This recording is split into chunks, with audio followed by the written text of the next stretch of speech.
বন্ধুরা, বর্তমানে বাংলাদেশে যেগুলো ঘটছে সেই নিয়ে ভারতীয় গণমাধ্যম এবং ভারতের বিভিন্ন শহরে, কলকাতা হোক কি দিল্লি হোক, মুম্বাই হোক, বড় বড় শহরে বিভিন্ন জায়গায় আন্দোলন হচ্ছে কি নিয়ে? বাংলাদেশি হিন্দুদের প্রোটেকশন নিয়ে আন্দোলন হচ্ছে। বাংলাদেশে তো হচ্ছেই, সেই সঙ্গে ভারতেও চলছে এবং এর ফলে বাংলাদেশের সরকার কিছুটা হলেও ব্যাকফুটে চলে গেছে, কিছুটা তারা চাপের মধ্যে রয়েছে। এই নিয়ে একটা ভিডিও আগামীকাল অর্থাৎ সোমবার দিন আমি পাবলিক করব। আজকের ভিডিওটা হতে চলেছে সানডে কমেন্ট বক্স, কারণ আজকে রবিবার। আজকে ভিডিওতে সেই নিয়ে আলোচনা করব যে গত সপ্তাহে সানডে কমেন্ট বক্সে যে ভিডিওটা আমি আপলোড করেছিলাম, সেই ভিডিওতে যে সকল কমেন্টগুলো এসছে তার থেকে কিছু কমেন্ট আমি পিক করেছি এবং এই সপ্তাহে আমি প্রায় 20টা কমেন্ট পিক করেছি। তাই ভিডিওটা অনেক লম্বা হতে চলেছে, ধৈর্য ধরে দেখুন, এর মধ্যে আপনার কমেন্ট থাকতে পারে। তো চলুন শুরু করি আজকের সানডে কমেন্ট বক্স ভিডিও। প্রথমে যে কমেন্ট আছে সেটা হচ্ছে, ভাই আমি একজন বাংলাদেশি, আমি পাকিস্তান বিরোধী, আর আমার মতো বেশিরভাগই বাংলাদেশি পাকিস্তান বিরোধী। Are you comedy? যাই হোক, কিন্তু কিছু লোকের জন্য আপনি একটা দেশকে নিয়ে এভাবে ব্যঙ্গ করতে পারেন না এবং কিছু মানুষের জন্য আপনি পুরো বাংলার মানুষকে গালি দিতে পারেন না। দেখেন ভাই, ভারতকে আগে সবাই ভালোবাসতো, কিন্তু শেখ হাসিনা ভারতে জায়গা নেওয়ার জন্য মানুষ ক্ষোভ প্রকাশ করে। দেখেন ভাই, আওয়ামী লীগ করে 25% মানুষ আর 75% মানুষ অন্য দল করে। তাই হাসিনাকে ভারতে আস্থা দেওয়ার জন্য মানুষের ক্ষোভ ভারত বিরোধী। মানুষের ক্ষোভ ভারত বিরোধী আমি মানলাম।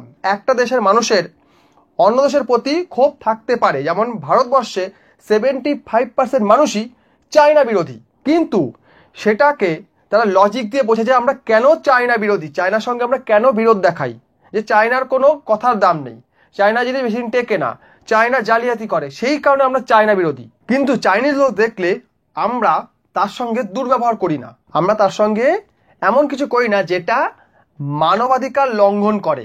কিন্তু বর্তমানে বাংলাদেশে সংখ্যালঘুদের সঙ্গে যেটা ঘটছে সেটা শুধু মানবাধিকার লঙ্ঘন নয়, সেটা হলো নৃশংসতার চরমতম পরিস্থিতিতে ওরকম ঘটনা ঘটে। কোনো যুদ্ধ লাগলে, কোনো দেশের প্রতি আক্রোশ থাকলে ওই ঘটনা ঘটে। যে সংখ্যালঘু মানুষ বাংলাদেশে বাস করে তারা কিন্তু বাংলাদেশি, তাদেরকে আমরা বাংলাদেশি হিসেবে চিনি। এক দেশে 2 ধর্মের কি 3 ধর্মের কি 5 ধর্মের মানুষ থাকতেই পারে, ভারতবর্ষে বহু ধর্মের মানুষ বাস করে, কিন্তু এরকম ঘটনা ভারতবর্ষে কটা ঘটে বা এইরকম র্যাপিডলি ঘটে দেখাতে পারবেন? কিন্তু বাংলাদেশে প্রতিনিয়ত ঘটছে। ওখানকার সংখ্যালঘু, সে যে কোনো ধর্মের হোক না কেন, সংখ্যাগুরু বাদ দিলে যে সকল ধর্মের মানুষ ওখানে বাস করছে প্রত্যেকে একটা আতঙ্কে বাস করছে এবং প্রত্যেকটা দিন নৃশংসতা দেখতে পাচ্ছে, পুরো বিশ্ব দেখছে। যে সকল মানুষ এই ঘটনাগুলো ঘটাচ্ছে তারা আবার বুকের পাটা দেখানোর জন্য ভিডিও করে হোয়াটসঅ্যাপের মাধ্যমে প্রচার করছে এবং এটা পুরো বিশ্বব্যাপী ছড়িয়ে যাচ্ছে, কারণ ইন্টারনেট পুরো বিশ্বব্যাপী চলে। বিশ্বে বিভিন্ন পাতে ছড়িয়ে যাওয়ার জন্যই কিন্তু আজকে আমেরিকা বলুন কি ভারত বলুন কি বড় বড় শক্তিদের চোখে বাংলাদেশ কিন্তু ছোট হচ্ছে। বাংলাদেশের গার্মেন্ট ইন্ডাস্ট্রি ছোট হয়ে যাচ্ছে, শুকিয়ে যাচ্ছে, গুটিয়ে যাচ্ছে।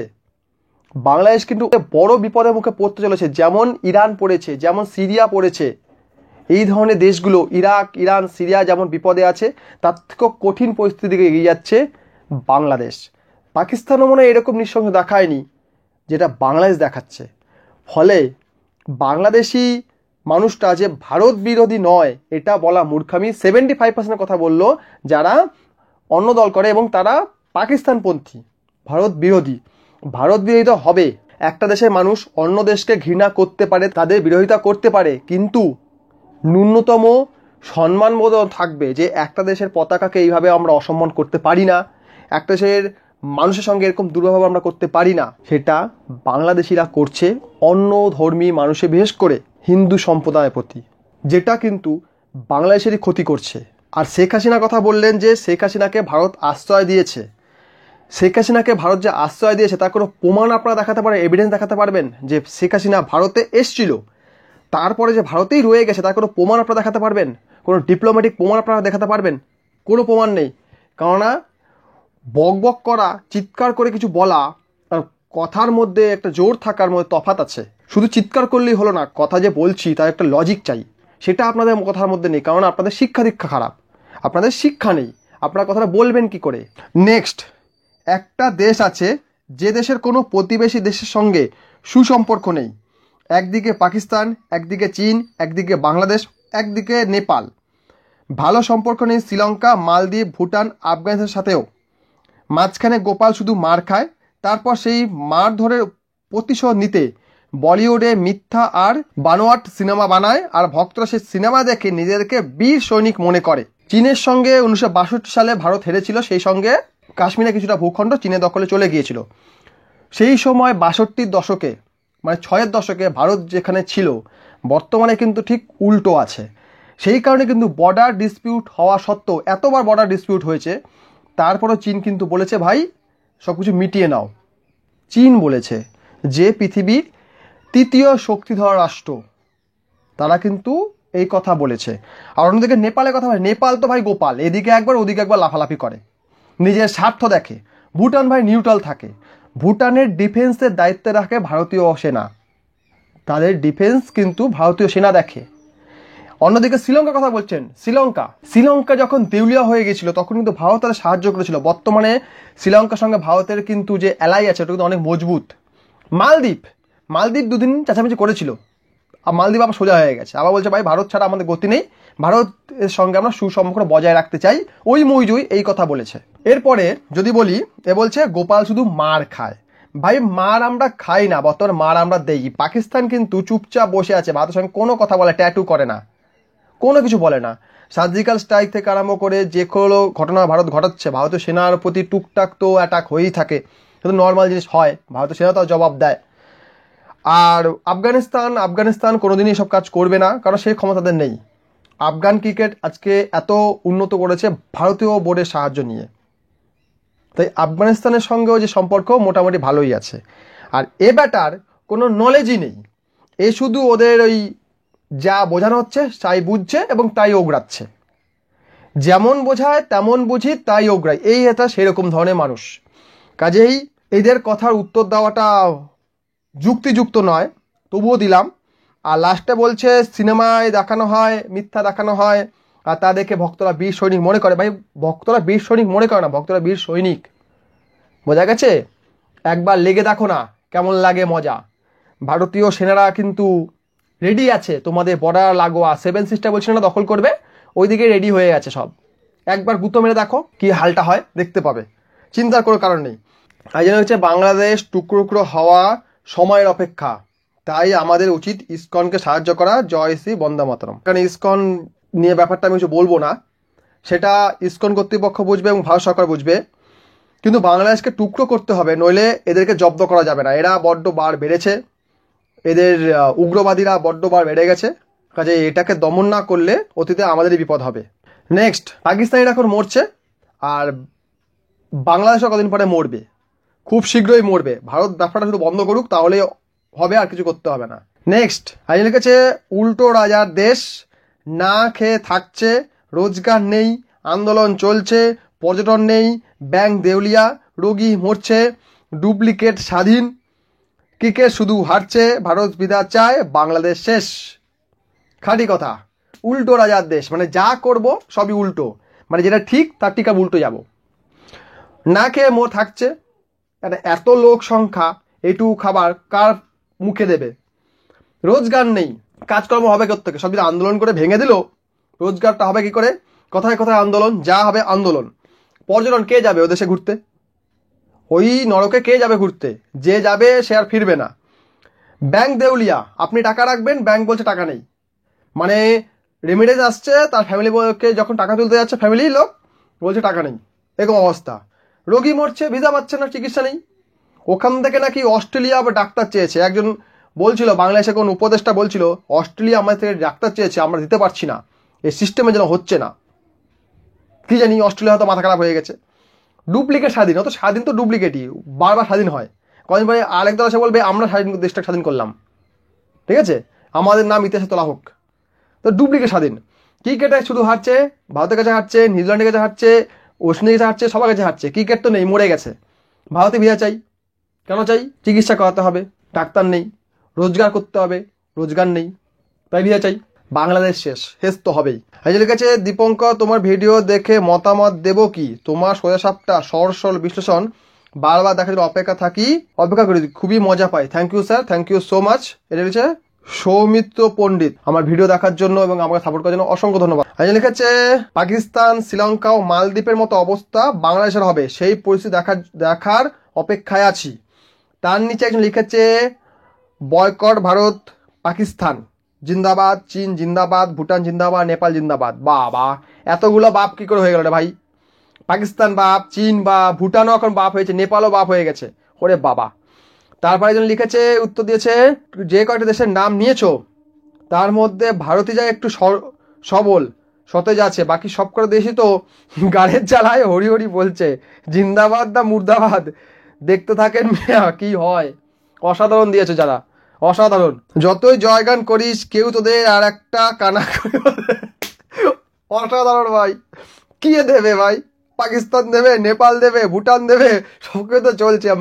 মালদ্বীপ দেবে, কে দেবে ওদেরকে টাকা? চায়না দেবে, চায়না তো গাড়ি লাত মেরে ঘোরাবে সালাদেরকে। মুর্দাবাদের ভাড়াটা নিয়ে কেনে গুছে ঘুমাও। Right right. আর যে লিখেছে, আরে পাগল ছাগল একদম। আমার ভিউয়ার্সে উত্তর দিয়ে দিয়েছে, তাই বেশি উত্তর দিলাম না। তোমরা যতই জিন্দাবাদকে চিৎকার করো না কেন, তোমাদের বাঁচানোর কেউ নেই আর। বোঝা গেছে? অবস্থা তোমাদের একদম সেটা দেওয়া হবে খুব শীঘ্রই, তোমাদেরকে চিন্তার কিছু করার নেই। নেক্সট লিখছে, বাংলাদেশিদের কালচারটাই খারাপ, সবার মাথা মোটা। তো স্বাভাবিক, শিক্ষা দিলে থাকলে তো মাথা সুচল হবে। আর যদি এটা করছেটা কি? সব উল্টাপাল্টা কাজ ছাড়া। নেক্সট, বাংলাদেশের দুটি প্রতিবেশী দেশ এবং দুই দেশের সাথেই বাংলাদেশ শত্রুতা করছে। ভাই, এখানে আমার প্রশ্ন, বাংলাদেশের মিত্র প্রতিবেশী কে আছে যে যা নিয়ে বাংলাদেশের বুদ্ধিমানেরা অন্য দেশের সম্পর্কে লাফালাফি করে? বাংলাদেশের দুই প্রতিবেশী দেশ মায়ানমার এবং ভারত, তাদের সঙ্গে শত্রুতা আছে। মায়ানমারের সঙ্গে কি নিয়ে? রোহিঙ্গা নিয়ে, রোহিঙ্গা ইস্যু নিয়ে শত্রুতা আছে। সেখানেও বুদ্ধিস্ট যারা আছে তাদের সঙ্গেও সেই একই ইস্যু নিয়ে গন্ডগোল, মারামারি। এবং ওই দেশে চলছে সেনা শাসন, ওই দেশের ডেমোক্রেসি নিয়ে সেনা শাসন চলছে। এবং ভারতের সঙ্গে তারা ইচ্ছা করে লাগছে, ইচ্ছাকৃত পায়ে ঝগড়া করছে। আবার এরাই কি করছে? জ্ঞান দিচ্ছে ভারতের এত শত্রু, ভারতের শত্রু থাকুক, বাল ছেড়া গেছে, কে লড়তে আসবে ভাই? চীন চীন বলবে না ভাই লড়তে যাব না, লড়তে গেলে আমাদের এখানেও ঢিসুম হয়ে যাবে। ঠিক আছে? কারণ এরা বসে থাকবে না, আমরা ঢিসুম মারলে ওরা ঢিসুম দেবে। অতএব রাজা রাজা যুদ্ধ হলে নলখাগড়ারই প্রাণ যাবে। অতএব আমাদের দেশের ডেভেলপমেন্ট আটকে যাবে এবং ক্ষতি উভয়েরই হবে। অতএব যুদ্ধ করে লাভ নেই। চীন আসবে না, আর কে আসবে? পাকিস্তান, ও তো ফকির হয়ে গেছে, বা যুদ্ধ অ্যাফোর্ডই করতে পারবে না, ওকে কে সাপোর্ট করবে? আফগানিস্তান খেয়ে পড়ে বেঁচেছে ভারতের দয়ায়, কি করে যুদ্ধ করতে আসবে? আর কে আসবে ভাই লড়তে? আর কেউ নেই। দুজন লড়তে পারে, রাশিয়া এবং আমেরিকা। রাশিয়া লড়বে না, কখনোই লড়বে না। তারা ভারতের সঙ্গে সেই সম্পর্ক রেখেছে। আমেরিকা ও নিরুপায়, ও লড়তে এলেই তো গাধাগাড়ে যাবে, ওর সাপোর্টার করা কেউ নেই। এই মুহূর্তে ওয়ার্ল্ড অর্ডারে 4 জন রয়েছে, আমেরিকা, রাশিয়া, চায়না, ভারত। এখন আমেরিকার সঙ্গে চায়না এবং রাশিয়ার রয়েছে শত্রুতা, সম্পর্ক ভালো নেই, শত্রুতা হয়ে গেছে। এখন যদি তারা ভারতের সঙ্গে শত্রুতা করে নেয়, তাহলে কি মেসেজ যাবে ওয়ার্ল্ডের কাছে? যে আমেরিকার এদের সঙ্গে শত্রুতা করে, তাহলে তো বিপদে পড়ে যাব। ভারত আবার স্যাংশন লাগালে ভারত হয়তো কিছুই প্রবলেমে পড়ে যাবে, তারপর আবার যে সেই রাশিয়ার কি হয়েছে? কিছুই হয়নি। চায়নার কি হয়েছে? কিছুই হয়নি। ভারতও সেরকম কিছুই হবে না। ফলে প্রবলেমে পড়বে কে? আমেরিকানরা। কাজে আমেরিকাও সে কাজ করবে না। কে করতে আসবে যুদ্ধ? কে লাগতে আসবে? বাঞ্চত শালা, কথা বল, ঠিক করে বল, ভেবে চিন্তে কথা বললে ওরা। আইসা লিখেছে, আজকের প্রশ্ন, পৃথিবীর কমিউনিটি দেশ বলে বিবেচনা হয়েছে কোন দেশটি? তার উত্তর দিয়েছে বাংলাদেশ। থুরি বাংলাদেশ পৃথিবীর কমিউনিটি দেশটা, এটা পৃথিবীর নরক। এটাকে আমি নরক বলে বিবেচনা করি, যা অবস্থা বর্তমানে। আর হচ্ছে ওদের নেবেল নাকি নোবেল জয়ী কি ওদের দেশের সিটিজেন নাকি ফ্রান্সের সিটিজেন? অন্য দেশের সিটিজেন হয়ে যাওয়া বুড়ো সুদখোরকে নিজেদের উপদেষ্টা বানিয়েছে। একদম। যিনি কমেন্টটা করেছেন উনি খুব অসাধারণ একটি কমেন্ট করেছেন এবং সঠিক কথা বলেছেন, যে ফ্রান্সের সিটিজেন হয়ে সে এসছে বাংলাকে শুধরাইতে, এবং সে হচ্ছে একজন সুদখোর। মানে বাংলাদেশে কোনো লোকই নেই দেশটা চালানোর মতো, ওনাকে বসানো হয়েছে বাইরে থেকে এনে, এবং উনি নাকি দেশটাকে শুধরে দেবেন। এই একটা চিন্তা ভাবনা ওখানকার পাগলাচোদাদের। আর এরা আবার বড় বড় কথা বলে। একজন লিখেছে, তা বাংলাদেশের কোন প্রতিবেশীর সঙ্গে তার সম্পর্ক আছে জানার খুব ইচ্ছা রইল। শান্তিতে নোবেল পুরস্কার লাভে যে 2 নম্বরই হয় তা সারা বিশ্ব জানে। ওই নোবেল তো টাকা দিয়ে কেনা যায়, পড়াশোনার ক্ষেত্রে নোবেল পেলে বোঝা যেত। একদম সঠিক কথা। খাঁটি কথা বলেছেন। প্রতিবেশীর সঙ্গে বাংলাদেশের সুসম্পর্ক নেই, ভারতের সঙ্গে সুসম্পর্ক না থাকলেও প্রতিবেশীরা কিন্তু ভারতের বিরুদ্ধে কথা বলে না। বাংলাদেশে কিন্তু এখনও অবধি যে ধরনের কাণ্ড কারখানা করছে, এটা কিন্তু ভারতের ভিসা না পেয়ে এবং ভারত থেকে কোনো ব্যবসায়িক সহযোগিতা না পেয়ে চেঁচামেচি করছে এবং ভারত বিরোধিতা করছে। কেন? বাংলাদেশে মানবাধিকার বারবার লঙ্ঘন হচ্ছে, সেই কারণে। কারণ কাংলাটা যেটা প্রচার করছে, এটা তো কাংলা মাথা মোটা, যেমন বোঝায় তেমন বুঝি, সেই কারণে কিন্তু এই ধরনের কথাবার্তা বলে। আর এদেরকে বোঝানোটা পুরোপুরি মূর্খামি যে নোবেল নিয়ে এত মাতামাতি এরা করছে, ওই নোবেলটা কেনা যায়। কেননা ইনি অর্থনীতির লোক, মানে ইনি বাংলাদেশে নাকি দারিদ্রতা দূর করেছেন, মানে দূর করে নিয়ে অনেক কাজ করেছেন, দূর করার ক্ষেত্রে অনেকের অবদান রয়েছে। সেই কারণে নাকি অর্থনীতিতে নোবেল না দিয়েছে কিসে? শান্তিতে নোবেল দিয়েছে। ভাই কিসের শান্তির কাজ করলো আমি বুঝলাম না। পাকিস্তানের একজন এরকম পেয়েছিল, মাথায় গুলি লাগার পর উনি তালিবানদের এগেনস্টে নাকি লড়েছিলেন, তাই উনি নোবেল পেয়ে গেছেন এবং সেই নোবেল নিয়ে উনি ইউকেতে বাস করে ভারত বিরোধী কথাবার্তা বলে নিজের পাবলিসিটি করেন। এই হচ্ছে বাংলাদেশ এবং পাকিস্তানের অবস্থা। কাজে এদেরকে বোঝানো মূর্খামি। নেক্সট কমেন্ট, বাংলাদেশে জনগণের জন্য আদর্শ নোবেল বিজয়ী, অর্থ কি জিনিস ভালো বোঝে। যেমন পাকিস্তান 80 টাকা বিদ্যুৎ ইউনিট, আটা নাকি 200 নয় স্যার, ওটা 800, আটা 800 টাকা, 200 টাকা পেট্রোল, পেট্রোল 400 টাকা, ঠিক বলেছেন। তাই তো পাকিস্তানের যুব সমাজ ভিন দেশে যায়, বাংলাদেশেও যায়, বাংলাদেশও তো ভিন দেশে যায়, আর রেমিটেন্সের দেশটা চলছে। বাংলাদেশের এর পরিণতি সেটাই দেখার। শুধু বর্ডার বন্ধ করা হোক এবং সকল রকম সহযোগিতা বন্ধ করা হোক, ভবিষ্যৎ বাংলাদেশের সিরিয়া, গাজা কিংবা লেবাননের মতো হতে সময়ের অপেক্ষা অবশ্যই। কারণ বাংলাদেশে রেমিটেন্স যেটা আসে সেটা দিয়ে ওদের দেশটা চলে। গার্মেন্টস খাতে কিছু ওদের এক্সপোর্ট আছে, যেটা হয়তো আগামী দিনে বন্ধ হয়ে যাবে, কারণ ওদের সে কোনো অর্ডার আসছে না। সেই অর্ডারগুলো ভারতে আসছে, ভিয়েতনামে যাচ্ছে, বাট ও দেশে যাচ্ছে না। চায়না কিছুটা নিয়ে নিচ্ছে বাংলাদেশের অর্ডারগুলো। কাজেই বাংলাদেশ গার্মেন্ট ইন্ডাস্ট্রি কিন্তু ধুঁকছে, রেমিটেন্সও আসবে না, মানে ফরেন কারেন্সিটাও আসবে না। তখন দেখা এরা সারভাইভ কী করে। নেক্সট, তোমাদের পাপেট গভর্নমেন্ট ক্ষমতায় নেই, এর জন্যই এখন ভালো লাগে না। আমাদের পাপেট গভর্নমেন্ট মানে হাসিনা হলো আমাদের পাপেট গভর্নমেন্ট, আর হাসিনা ছিল বলে দেশটা মোটামুটি চলছিল। এখন দেখ কী অবস্থা, পাপেট থাকলে ভালো হতো ওর থেকে। আমার যেরকম ভালো হয় তা আমরা ওকেই বসাবো না, আমরা বাড়ির লোককে কেন আনতে যাবো? এ তোমাদের কী ভালো করতেছে? পাগলদের দল সব। আজকে লেগেছে বাংলাদেশের কোন প্রতিবেশীর সাথে ভালো সম্পর্ক আছে, ভারতের সঙ্গেও নাই, মায়ানমার সঙ্গেও নাই, তারা আবার ভারতবর্ষের সঙ্গে কথা বলে। ও তো স্বাভাবিক জিনিস, ও তো কথা বলবেই, কেননা অপরে গু ঘাটা তো এদের অভ্যাস। নেক্সট, অন্তিমকালে বিপরীত বুদ্ধি, বাংলাদেশের অন্তিমকাল এসে গেছে। শান্তিতে নোবেল পাওয়া ব্যক্তি এখন অশান্তিতে পাবেন। এখন তোমরা শুধু অন্যের ব্যবস্থা করো, অন্য কিছু বাদ দিয়ে। একদম অন্তিমকালে বিপরীত বুদ্ধি, ঠিকই বলেছে দাদা। আর বাংলাদেশের অন্তিমকাল মানে শেষ সময় তো প্রায় আসন্ন, কারণ বাংলাদেশ যেটা করছে সেটাই আমরা দেখার অপেক্ষায়। ভারত যে প্রস্তুতি নিচ্ছে হবে ওদের আচ্ছা করে হবে। পাকিস্তানরা চীনকে নিয়ে চিন্তা করো, 1962 সালে কথা মনে নাই? আয়োজন লিখেছে 93 সিলিন্ডার আর্মি কি মনে আছে? আর উনি আবার লিখেছেন তার মানে এটা বোঝা গেল বাংলাদেশের দম নেই, খালি চীন তোদের বাপ, তার দমে কথা বলিস। তোদের বাপ চীন ভারতে ভয়ে পালিয়েছে। কিছুক্ষণ আগে বলছিলাম যে চীন কি করছে বর্তমানে। আর এই যে 62 কথা বললো, 62 কেন হেরেছি তার একটা লম্বা ইতিহাস, সেটা এই মুহূর্তে বলা সম্ভব নয়। বাট এইটুকু বলতে পারি কাংলারা সেটা জানে না, কারণ কাংলা সেটা বলাই হয়নি।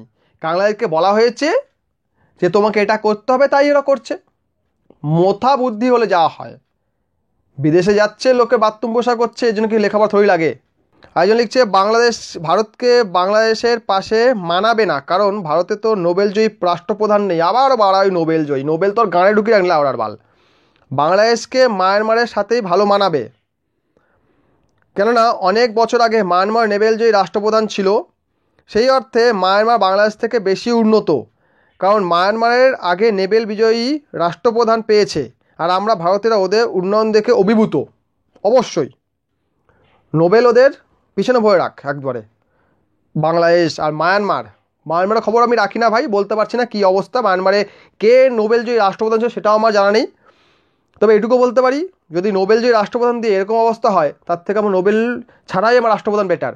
কারণ ভারতে যে সকল মানুষ নোবেল পেয়েছে এবং যারা বেঁচে আছে তাদের মধ্যে, তাদের কথাবার্তা শুনলেও মুন্ডি খারাপ হয়ে যায়। কারণ নোবেল জয়ীরা এরকমই হয়, কারণ চেটে তো নোবেল পাওয়া হয় না, চেটে পাওয়ার পরে তো ওরকম অবস্থায় ওইরকম কথাবার্তা বেরোবে, কারণ চাটা অভ্যাস এদের খুব বেশি, তাদের চাটতেই ভালোবাসে। তো এই ছিল আজকের কমেন্টস। ভিডিওটা অনেক লম্বা হয়ে গেছে, আর আপনারাও কমেন্ট করবেন এই ভিডিওর কমেন্ট বক্সে এসে, আপনাদের মূল্যবান বক্তব্য আপনারা দিয়ে যাবেন। পরের সপ্তাহে সেই কমেন্ট থেকে কিছু কমেন্ট আমি তুলব এবং ভিডিওতে আমি সেগুলো তুলে ধরবো। ভিডিও ভালো লাইক করবেন, কমেন্ট করবেন, শেয়ার করবেন, চ্যানেলগুলো সাবস্ক্রাইব করবেন। ভিডিও দেখার জন্য অসংখ্য ধন্যবাদ।